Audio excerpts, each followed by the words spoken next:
वह आग नजर तो नहीं आएगी, लेकिन अंदर ही अंदर जला करके भस्म कर देती है। महाराज चिंता तो होती है, चाहे सजगृहस्थ हो, संत महात्मा हो।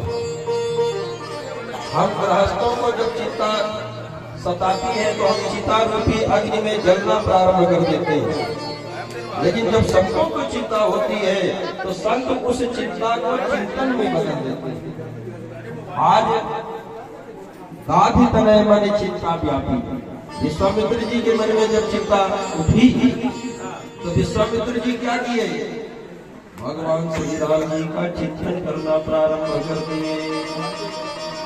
मन में विचार किए कि भगवान का अवतार ही हुआ है इन समस्त दुष्ट दैत्यों का उद्धार करने के लिए। और राम जी का चिंतन करते हुए दशरथ जी के राज दरबार विश्वामित्र जी पहुंच गए हैं। इस समय विश्वामित्र जी को मन में चिंता व्यापी, उस समय महामुनि कहा गया। लेकिन जब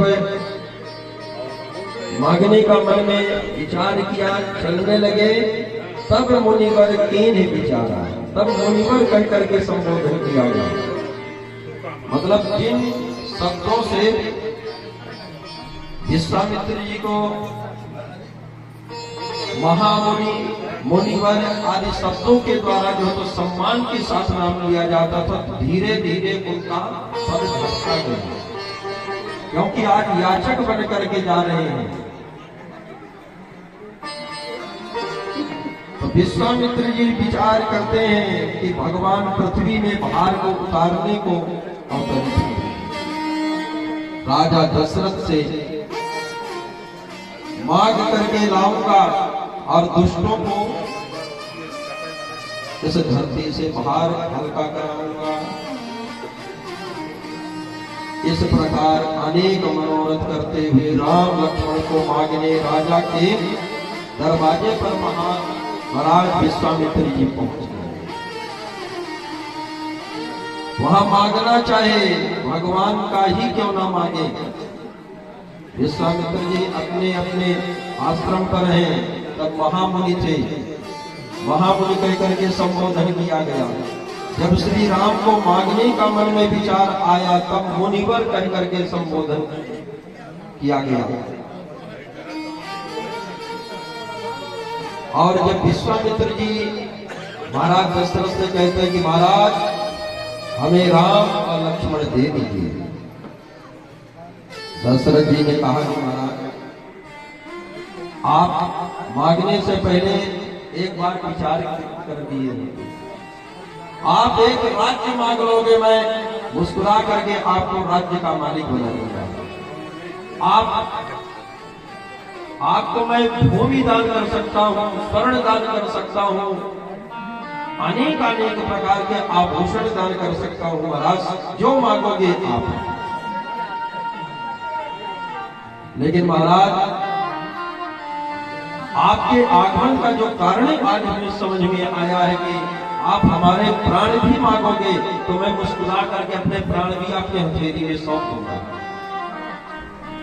लेकिन राम और लक्ष्मण को देते नहीं बनता है। चौथे पन पयो सुतचारी, विप्र वचन नहीं कहूं विचारी। एक तो ये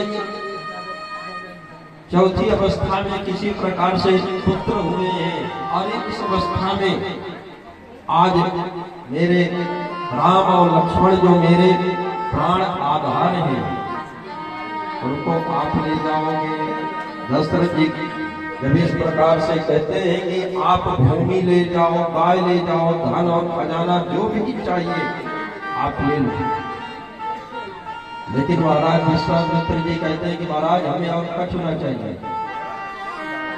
किम करो गुरो राम त्यक्तुम नो सहते मनः, बहुवर्ष सहस्रान्ते कष्टेनो पादिताशुषः। वाल्मीकि रामायण महाकाव्य में बतलाते हैं कि हे गुरु, सहस्त्रों वर्ष बीतने पर बड़े कष्ट से मुझे ये देवताओं के सदृश 4 पुत्र प्राप्त हुए हैं। इनमें से राम मुझे बहुत प्रिय है, तो अब मैं क्या करूं? मेरा चित्त तो राम को छोड़ने के लिए तैयार ही नहीं है महाराज। यदि राम यहाँ से चला जाएगा तो मैं किसी भी प्रकार से जी नहीं सकूंगा।